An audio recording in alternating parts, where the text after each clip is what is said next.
Hello everyone, स्वागत है आप सभी के पसंद यूट्यूब चैनल एजुकेशन में 69,000 भर्ती अपडेट में बहुत इंपॉर्टेंट तथ्यों पर चर्चा करनी है।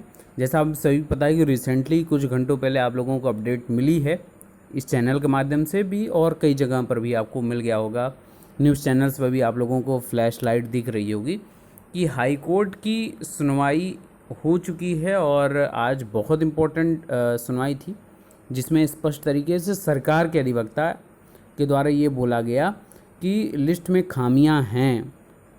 अब सीधी सी बात है, सरकार के अधिवक्ता को बताया कौन होगा? परिषद के अधिकारियों द्वारा ये बात पता चली होगी कि लिस्ट में खामियां हैं।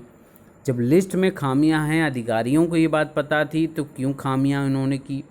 और ये जानते हैं जानकारी कैसे हुई अधिकारियों को तो पता ही है कि लिस्ट जो है गड़बड़ तरीके से बनी है, पहली बात।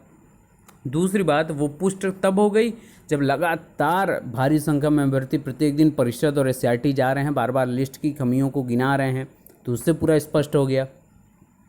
और इसी बीच में प्रताप सिंह बघेल साहब ने भी बोला था कि इस पर हम लोग बातचीत करेंगे, और आज जैसा हाईकोर्ट में भी स्पष्टीकरण हो गया कि सरकारी अधिवक्ता ने बोल दिया कि भैया लिस्ट में कमियां हैं, 2 से 3 सप्ताह में हम उन कमियों को दूर करते हुए बात करेंगे। उन्होंने कहा क्या है, उनके द्वारा हाई कोर्ट में बात कही गई है क्या कि 31,661 का चयन करने में सरकार से गलती हुई है। ये सरकार के अधिवक्ता ने स्वीकार किया है और इसकी जांच के आदेश दिए गए हैं।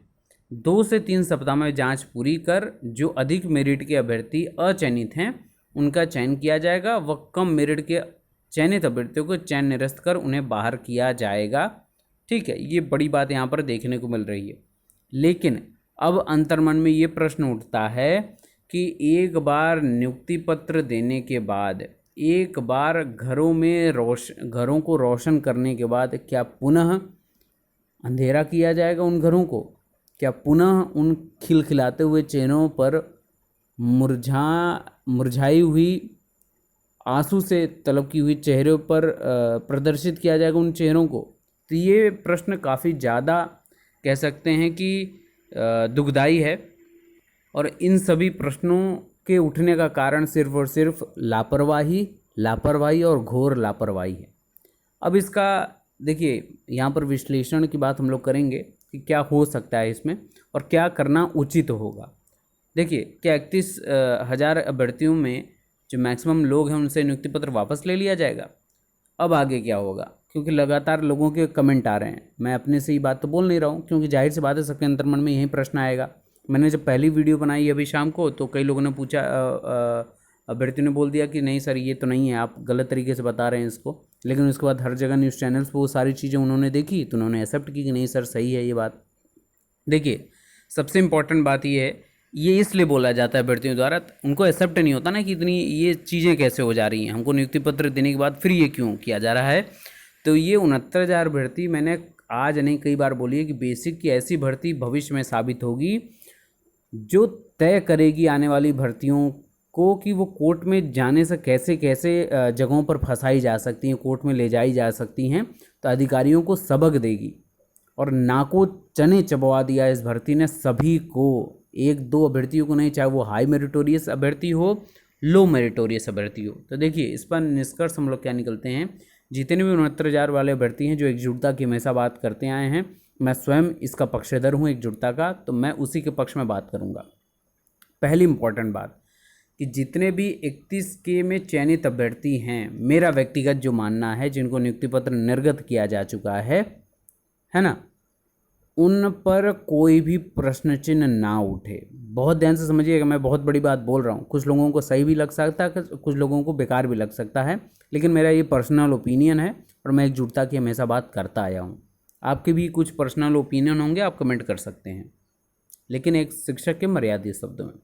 तो समझिए पहली बात कि जितने भी 31K के सापेक्ष जो अभ्यर्थी हैं जिनको नियुक्ति पत्र निर्गत किया गया है, ठीक है, जो वैलिड हैं, इनवैलिड की मैं बात नहीं कर रहा हूँ, इनवैलिड इन द सेंस कि जो फर्जीपंथी लोग हैं वो तो बाहर होंगे ही होंगे। ठीक है, अभी तो डॉक्यूमेंट सबमिट है ना लोगों के, अभी निकाले बाहर जाएंगे, आप देखिएगा।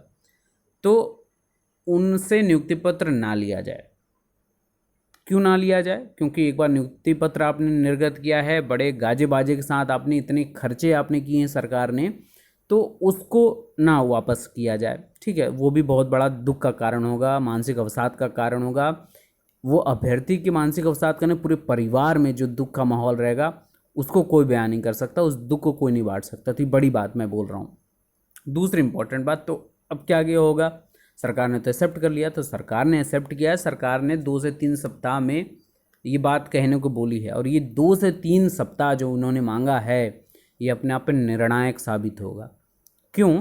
क्योंकि आपको ऑर्डर जो है 24 तारीख को 3 माह पूर्ण होते ही सरकार के ऊपर अब एक और प्रेशर, पॉजिटिव प्रेशर बन गया है कि सरकार ने एक्सेप्ट कर लिया है, और सरकार अपनी कमी तो दिखाएगी नहीं। तो सरकार आपके लिए, अगर आपने एक बार धरना दे दिया ना, जो ज्ञापन आप दे रहे हैं हर जिले के मुख्यालय पर, हर विधायक को, हर सांसद को, तो ये सकारात्मक पहलू है, और इसके अलावा दूसरा कोई चारा नहीं है। अब ये क्या है कि अभ्यर्थियों की मांग है जो हाई मेरिटोरियस ओबीसी और एससी अभ्यर्थी हैं, अधिकतर उनके द्वारा ही ये केस फाइल किया गया है, और उन्होंने ही इस लिस्ट पर प्रश्न चिन्ह उठाया है। ठीक है ना? तो उनसे मेरा यही निवेदन है, यही दरख्वास्त है सभी से कि 69,000 के अगर आप सपोर्टर हैं, क्योंकि आपने ये लड़ाई एक साथ लड़ी है, तो आपस में छिन्न भिन्न होने की आवश्यकता नहीं है। ठीक है ना? सरकारें आएंगी जाएंगी, लेकिन सरकारों का ये मंतव्य यही होता है कि भर्तियों को आपस में तोड़ो, तो वो तोड़ना नहीं है अपने आप में। ठीक है, मैं बार बार एकजुटता की बात कर रहा हूँ। तो इसका जानते हैं एक पॉजिटिव इम्पैक्ट हम लोग देखेंगे, निगेटिव इम्पैक्ट निकालने वाले बहुत निकालेंगे, लेकिन राय एजुकेशन चैनल से आपको सिर्फ और सिर्फ पॉजिटिविटी की बातें निकल कर आएंगी, और मेरा वही कहना है, क्योंकि संसार को पॉजिटिव निगाहों से देखेंगे तो ही हम यहाँ पे जीवन संभव है, नहीं तो आपस में फिर यही परेशानी ही परेशानी है चारों तरफ, इसके अलावा कुछ नहीं है। तो एक बात समझ लीजिए, इसका सकारात्मक पहलू ये है कि हाई कोर्ट में जब सरकार ने एक्सेप्ट कर लिया है, तो सरकार के ऊपर पहली बात तो प्रेशर अपने आप आ गया है।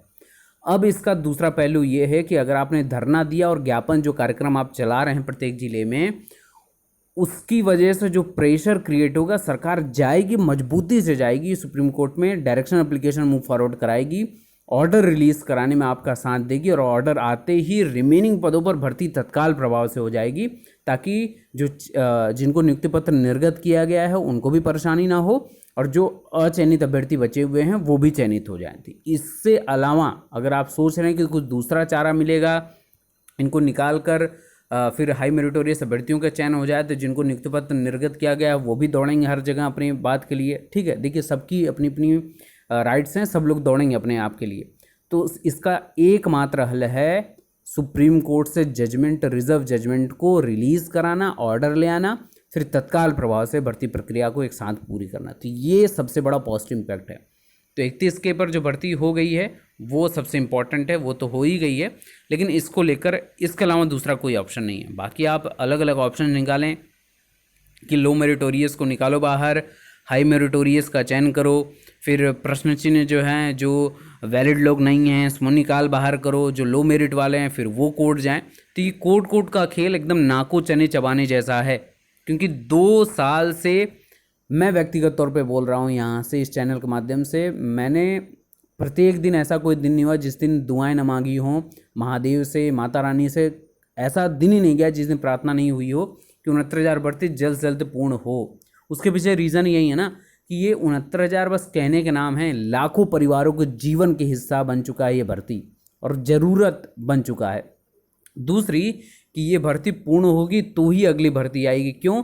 क्योंकि यहाँ पर तो लाखों का सवाल है, कई लाख अभ्यर्थियों के जीवन का सवाल है, आने वाली नई भर्तियाँ, और जो इसकी वजह से रुकी हुई हैं। तो ये इम्पॉर्टेंट है कि इसको और ना फंसाया जाए, जितना जल्दी हो सके इसको रिलीज़ कराने के सकारात्मक पहलुओं पर नज़र दौड़ाई जाए।